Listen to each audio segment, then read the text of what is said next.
So hello guys, welcome to my channel. My name is Kesar. आज मैं लेके आऊँ आपके लिए एक वीडियो जिसमें मैं आपको इंडियन इकोनॉमी बुक का 3rd चैप्टर का 4th पार्ट लेके आऊँ, जिसमें हम पढ़ने वाले हैं भारतीय कृषि में सुधार।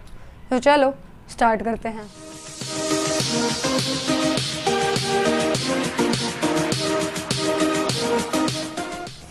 सो गाइज देखो, हमने इससे पहले वाली वीडियो में क्या पढ़ा था कि हमारे जो भारतीय कृषि है उसमें क्या क्या समस्या है उसकी। हम इस वीडियो में पढ़ने वाले हैं कि भाई हम भारतीय कृषि में क्या क्या सुधार कर सकते हैं। ठीक है, तो सबसे पहला सुधार ये है कि हम भारतीय कृषि में 3 तरीके के सुधार पढ़ेंगे। जैसे एक हो गया सबसे पहला तकनीकी सुधार, जिसको हम इंग्लिश में कहते हैं टेक्निकल रिफॉर्म्स। सेकंड हो गया हमारा संस्थागत सुधार, जिसको हम इंग्लिश में कहते हैं इंस्टीट्यूशनल रिफॉर्म। तीसरा हमारा हो गया सामान्य सुधार, जिसको हम इंग्लिश में कहते हैं जनरल रिफॉर्म्स। हम इन तीनों के अंदर पढ़ेंगे कि क्या क्या चीज़ें हैं जो हमें इसमें ठीक करने की ज़रूरत है। ठीक है, तो चलो हम देखते हैं। सबसे पहले हम आते हैं तकनीकी सुधार में। ठीक है, तकनीकी सुधार जिसको हम कहते हैं टेक्निकल रिफॉर्म्स। ठीक है, इसमें क्या है, तकनीकी सुधार में सबसे पहला पॉइंट हमारा आता है अधिक उपज देने वाले बीजों का प्रयोग।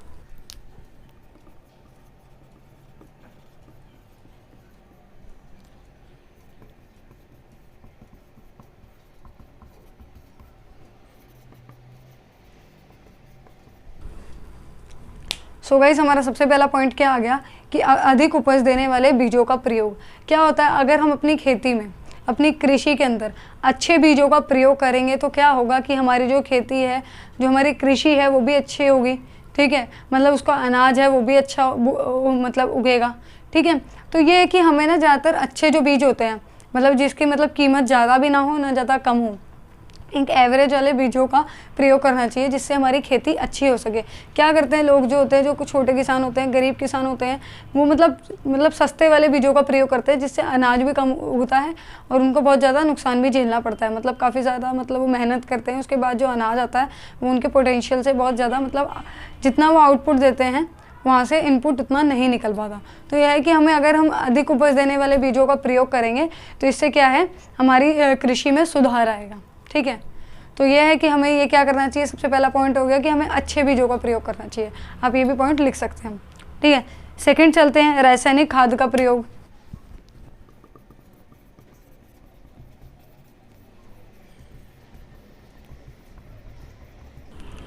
ठीक है गाइस, देखो क्या है, रासायनिक खादों का प्रयोग करना चाहिए। क्यों करना चाहिए? अगर हम रासायनिक खादों का प्रयोग करेंगे तो हमारा जितना भी अनाज है वो ज़्यादातर मतलब उगेगा।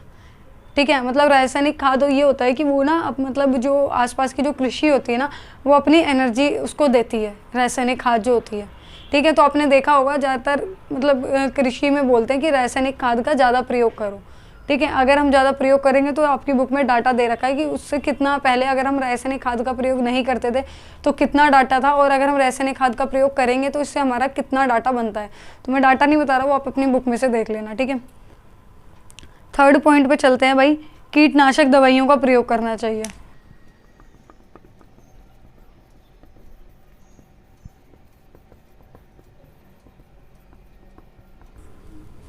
ठीक है गाइस, क्या है, कीटनाशक दवाइयों का प्रयोग करना चाहिए। क्यों करना चाहिए कीटनाशक दवाइयों का? देखो, अगर आप अनाज बोते हो, अगर वो मतलब अगर आप कीटनाशक दवाइयों का उसमें प्रयोग नहीं करोगे तो क्या होगा, जो अनाज होगा वो गल जाएगा, सड़ जाएगा, उसमें कीड़े पड़ जाएंगे, तो जितनी भी आपकी मेहनत होती है वो खराब हो जाती है। तो क्या बोला है कि भारतीय कृषि में कीटनाशक दवाइयों का प्रयोग करना चाहिए जिससे अनाज खराब ना हो, उसमें कीड़े ना पड़े, वो सड़े ना। ठीक है, क्योंकि क्या होता है, किसान कभी कभार पूरे साल मेहनत करता है, उसके बाद जब वो अपना अनाज देखता है तो उसमें कभी कभार कीड़े पड़ जाते हैं, सड़ जाता है वो एक जगह पड़ा पड़ा। उसमें आपने देखा होगा कि कई बार गेहूं के अंदर क्या, अगर एक जगह कहीं पड़ी और वहाँ पे बारिश हो जाए तो क्या हो जाती है, वो सड़ जाती है, ख़राब हो जाती है। तो ठीक है, तो ये होता है कि अगर हम दवाइयों का प्रयोग करते हैं तो वो बच जाती है। मतलब वो जैसे कोई भी चीज़ है, हम कोई भी अनाज बोते हैं या कोई भी चीज़ बोते हैं, अगर हम उसमें काफ़ी ज़्यादा दवाइयों का प्रयोग करें तो वो सड़ती गलती नहीं है और उसमें कीड़े भी नहीं पड़ते। ठीक है, तो यह है कीटनाशक दवाइयों का प्रयोग। और एक फॉर एग्जांपल, अगर मैं आपको एक एग्जांपल दूं कि जैसे अगर आप कभी राशन के चावल लेके आते होंगे तो उसमें आपने देखा होगा एक अजीब से कीड़े चलते हैं, छोटे छोटे छोटे। तो अगर आप एक दवाई आती है, अगर आप वो दवाई उसमें डालोगे तो कभी उसमें मतलब ज़्यादातर जल्दी से ख़राब नहीं होंगे वो, और जल्दी से उसमें वो कीड़े जो हैं वो भी बाहर निकल जाएंगे और उसमें कीड़े भी नहीं पड़ेंगे। तो ये होता है। ठीक है, तो ये था। अब हम आगे चलते हैं। हमारा 4th पॉइंट है वैज्ञानिक खेती प्रबंध व्यवहार।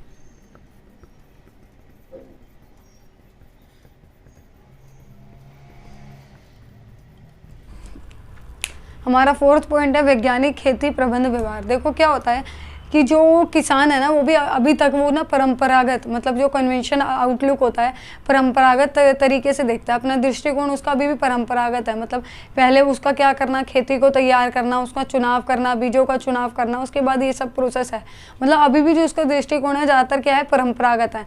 उसको परंपरागत नहीं करना चाहिए, उसको आगे बढ़ना चाहिए। जैसे आजकल मतलब भूमि को, जैसे पहले वो क्या करते थे, भूमि का चुनाव करते थे, ठीक है, भूमि का चुनाव होता था, उसके बाद बीजों का चुनाव होता था, उसके बाद ज़मीन को तैयार करा जाता था, मतलब काफ़ी ज़्यादा प्रोसेस था। लेकिन ज़्यादातर क्या करना चाहिए, उसको वैज्ञानिक खेती प्रबंध व्यवहार करना चाहिए। मतलब कि जैसे आप ये ट्रैक्टर हो गया, पहले वो पता नहीं किसी हल जो चलाते थे वो गायों वायों से जो भी होता है उनसे चलाते थे, लेकिन अब क्या है कि हमें ज़्यादातर वैज्ञानिक मतलब अपनी सोच को बदलना चाहिए।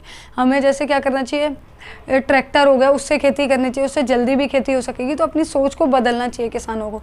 तो ये है कुछ सुधार। आगे मैं बताता हूँ आगे क्या है इसी में।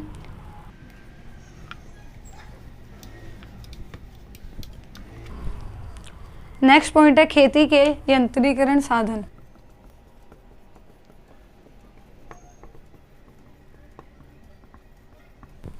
अब देखो गाइज इसमें क्या है, खेती के यंत्रीकृत साधन। इसमें क्या होता है कि ना जो किसान है ना वो अभी भी मैंने आपको जो पहले पॉइंट में बताया वो इसी में है कि किसान क्या था, पहले किसान के पास जो हल होता था ना वो लकड़ी का हुआ करता था। तो उससे जो मतलब अगर हम खेतों को अच्छे से जो मतलब खेत जोतते थे तो वो अच्छे से हो नहीं पाता था। तो अब क्या हुआ था बीच में, जब किसानों के लिए क्या कर दिया गया, ये जो हल होते थे इस प्रकार से जो उसके हल होते थे उनको यहाँ से जो ये नोक होती थी इसको क्या कर दिया गया, इसको लोहे का बना दिया गया, जिससे क्या होता है खेत जो है वो अच्छे से जुत सके, उनका अच्छे से प्रयोग किया जा सके, ठीक है। तो और मतलब ये कहा गया कि यंत्रीकृत साधन ज़्यादा से ज़्यादा टेक्नोलॉजी का इस्तेमाल करे जाए कि जिससे किसानों को ज़्यादा अपनी मेहनत भी ना करनी पड़े और ज़्यादातर उनका काम जल्दी से आसानी से हो सके। मतलब जैसे ट्रैक्टर का प्रयोग किया जाए, अच्छे हलों का प्रयोग किया जाए, अच्छे बीजों का प्रयोग किया जाए, मतलब सारी चीज़ें इसमें टेक्निकल है जो हमने पढ़ा है ना कि तकनीकी सुधार में। तो ज़्यादातर इसमें टेक्निकल सोच रखनी चाहिए, मतलब पुराने तरीके से ना सोचकर नए तरीके से सोचना। जैसे जैसे लोग आगे बढ़ रहे हैं वैसे वैसे उनके साधन भी बढ़ने चाहिए। तो कुछ ये थे तकनीकी सुधार में पाँच या 6 पॉइंट जितने भी हैं। आगे हम पढ़ते हैं संस्थागत सुधार, ठीक है गाइस। अब हम देखते हैं अपना नेक्स्ट पॉइंट जिसमें है संस्थागत सुधार, जिसको हम कहते हैं इंग्लिश में इंस्टीट्यूशनल रिफॉर्म। देखो इसका सबसे पहला पॉइंट है मध्यस्थों का उन्मूलन।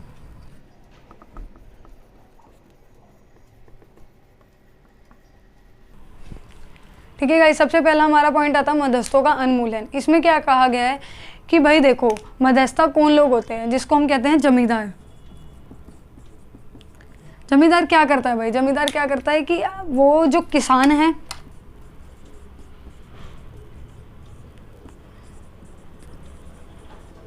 ठीक है भाई, जमींदार क्या करता है कि सरकार अगर उसे जमींदार को मतलब सरकार तो नहीं, जैसे जो ऊपर लैंड मतलब जो ऊपर जो लोग होते हैं काफ़ी ज़्यादा अमीर घराने के, वो क्या कहते हैं जमींदार को तैनात करते हैं। जमींदार क्या करता है, अगर सरकार ने कहा है, सरकार लेके चल रहा है, मैं एक एग्जांपल के थ्रू, सरकार कहती है किसानों से 500 रुपये लो, तो जो बीच का जो जमींदार है वो उनसे कितने लेता है, 800 रुपये लेता है, क्योंकि वो अपनी भी कमीशन खाता है। तो इसमें ये कहा गया है भाई सामान्य मतलब जो हमारे संस्थागत सुधार है उसमें ये कहा है कि सबसे पहला तो तुम मध्यस्थता, जो बीच की मध्यस्थता, जो जमींदार साहूकार महाजन जितने भी ये लोग होते हैं इनका उन्मूलन करो, इनको हटाओ।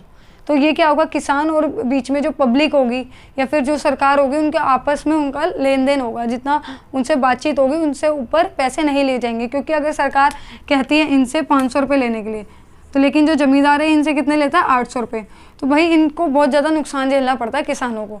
तो इस वजह से क्या है कि इनको हटाना चाहिए। जो भी फॉर एग्ज़ाम्पल जो आपके हम जैसे हम हैं, हमारे जो पंडित जी होते हैं, अगर हमें कोई भगवान तक अपनी दुआ पहुंचानी होती है तो हम क्या करते हैं, पंडित जी के पास जाते हैं कि भाई अपनी पूजा वगैरह कराते हैं। तो वो हमारे एक तरीके से मध्यस्थता होते हैं, ठीक है, हम उनको मध्यस्थता कह सकते हैं। फॉर एग्जांपल के लिए ले रहा हूँ आपके लिए, ठीक है, इससे आपको अच्छे से क्लियर हो जाएगा।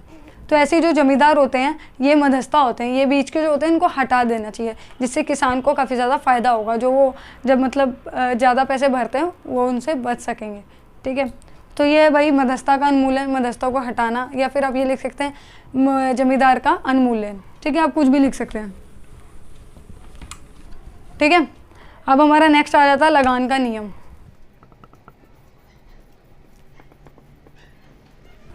सो गाइस देखो, लगान के नियम में क्या है कि जो किसान है अगर वो सारे पैसे अपने पे कर भी देता है, जैसे अगर वो जमींदार के जितने पैसे बनते हैं वो उसके पे कर देता है जैसे तैसे करके, लेकिन उसके बाद क्या होता है, उसके बाद भी उससे कभी कभार ज़बरदस्ती वसूली करी जाती है, जिसके उसके पास जो भी थोड़ा बहुत फ़ायदा होता है, जो भी थोड़ा बहुत लाभ हुआ होता है, जो थोड़ा बहुत उसके पास बेनिफिट हुआ होता है, वो भी जो होता है वो भी उससे चला जाता है।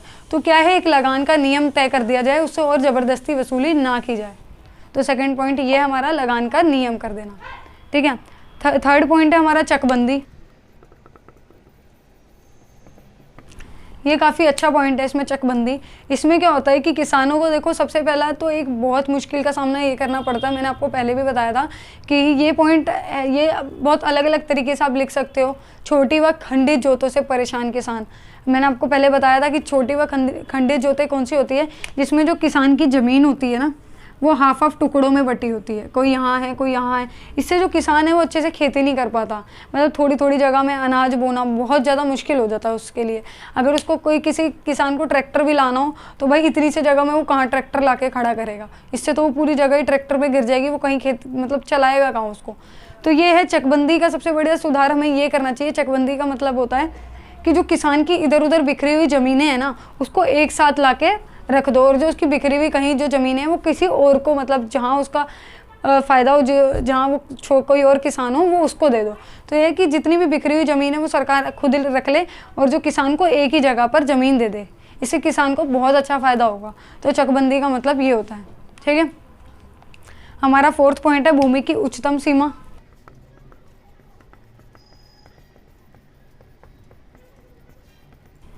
ठीक है गाइस, भूमि की उच्चतम सीमा का मतलब होता है कि देखो, अगर एक किसान को, जैसे एक किसान है जो पट्टेदार खेती करता है, मतलब जो किराए पर खेती करता है, अगर वो पूरे साल खेती करता है लेकिन उसके बाद उसको क्या मिलता है, उसको मतलब उसका हाफ मिलता है, जिससे वो अपना तक ही गुजारा नहीं कर पाता, वो अपने परिवार का क्या गुजारा करेगा। तो ये है कि भूमि की उच्चतम सरकार को एक किसान को एक भूमि की उच्चतम सीमा देनी चाहिए, मतलब जिससे वो अपना ही और साथ के साथ अपने परिवार का भी गुजारा कर सके। तो यही है भूमि की उच्चतम सीमा, ठीक है। अब हम आगे देखते हैं।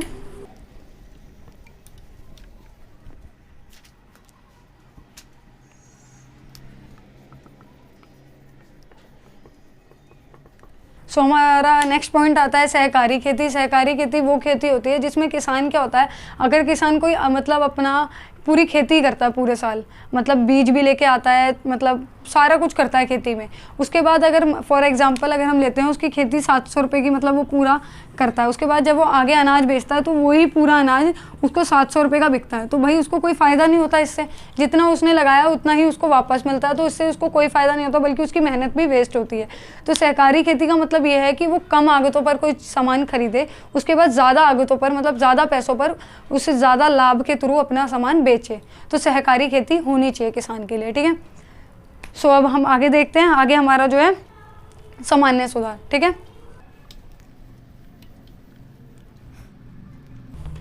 सो गाइस देखो, सामान्य सुधार में क्या है।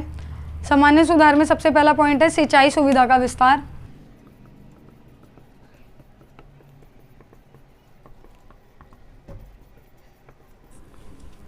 सो गाइस देखो, सिंचाई सुविधा का विस्तार करना मतलब जो सिंचाई है उसको ज़्यादातर बढ़ाना, जिससे मतलब किसान को लाभ होगा। ये तो नॉर्मल जनरल सा पॉइंट है आपको, ठीक है। और सेकंड पॉइंट है साख का प्रावधान। साख का प्रावधान का मतलब होता है, साख मतलब होता है ऋण, ब्याज। मतलब देखो, अगर जो किसान है अगर वो किसी से साख मांगने, मतलब अपना ऋण मांगने जाता है, तो क्या होता है, जो बड़े बड़े घराने के लोग होते हैं, जो अमीर किसान होते हैं, जो जमींदार होते हैं, महाजन होते हैं, साहूकार होते हैं, वो क्या करते हैं, वो किसान को ऋण तो देते हैं, मतलब पैसे तो देते हैं, लेकिन क्या करते हैं, उस पर ब्याज ज़्यादा लगा देते हैं। तो क्या होता है, ब्याज ज़्यादा लगाने से जो किसान है वो ब्याज बढ़ता रहता है, लेकिन वो पूरा अपना ऋण कभी नहीं चुका पाता। तो क्या करना चाहिए, सरकार को एजेंसियाँ खोलनी चाहिए, कई बैंक खोलने चाहिए, कई व्यापारिक बैंक खोलने चाहिए, कई ग्रामीण बैंक खोलने चाहिए, जिससे उसको कम ब्याज पर लोन प्रोवाइड हो सके। इससे क्या होता है, अगर जो बड़े बड़े घराने के लोग होते हैं वो अपना फ़ायदा करते हैं, इसीलिए किसान को आत्महत्या करनी पड़ती है, भाग जाना पड़ता है अपनी खेती को, मतलब अपनी जो भूमि है उसको नीलाम कर देना पड़ता है। कई बार किसान जब वो मर भी जाता है तो उसके जो बच्चे हैं आगे उनको वो ब्याज भरना पड़ता है। तो ये करना पड़ेगा साख का प्रावधान, मतलब कई सारी सरकार को एजेंसियां खुलानी चाहिए, नाबार्ड बैंक खुलवाना चाहिए। नाबार्ड ग्रामीण बैंक का सबसे अच्छा बैंक है। आपके मतलब जो आजकल पैटर्न चेंज हो गया एग्जाम का, तो आपके पास एक एक नंबर के क्वेश्चन ज़्यादा आते हैं। तो नाबार्ड की जो स्थापना हुई थी वो 1982 में हुई थी, ये ज़रूर याद रखना, ज़रूर आता है एक नंबर में क्वेश्चन ये, ठीक है। तो भाई साख का प्रावधान होना चाहिए, ठीक है।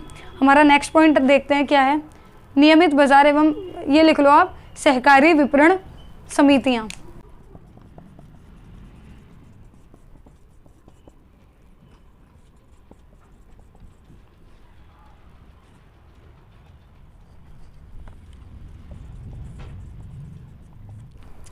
सो गाइस देखो हमारा क्या है, सहकारी विपणन समितियाँ। इसमें क्या होता है, कई सारे मतलब बाजार, कई सारे देशों में क्या करना चाहिए, किसानों के लिए एक बाज़ार खोल देना चाहिए, जिसमें क्या हो जो किसान हैं उनको उनकी जो खेती की मतलब मिनिमम प्राइस मिल सके, उनकी खेती की अच्छी उपज की कीमत मिल सके। तो ये करना चाहिए, क्योंकि क्या होता है कि कई बार मैंने आपको बताया है कि जो मतलब किसान है उनको उतना अच्छा प्राइस नहीं मिल पाता उसका। तो ये करना चाहिए सरकार को कि काफ़ी अच्छे मतलब बाज़ार खोल देने चाहिए कि किसान को एक मतलब मिनिमम प्राइस तो मिले। अगर वो फॉर एग्जांपल अगर हम लेते हैं, अगर हम 700 का उसने खेती करी है तो कम से कम उसको 800 रुपये तो मिले, थोड़ा सा तो लाभ हो, ठीक है। तो ये होना चाहिए कि भाई एक मिनिमम प्राइस ज़रूर मिलना चाहिए, ठीक है। बाकी है कीमत समर्थन नीति, इसमें भी वही है कि मिनिमम प्राइस ज़रूर मिलना चाहिए। ये वही है, पॉइंट्स को बड़ा करने के लिए लिखा है।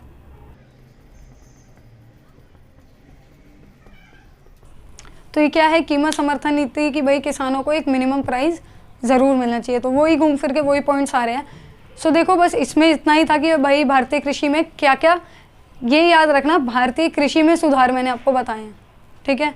तो भाई भारतीय कृषि में क्या क्या सुधार करना चाहिए मैंने आपको बता दिया है, ठीक है गाइस।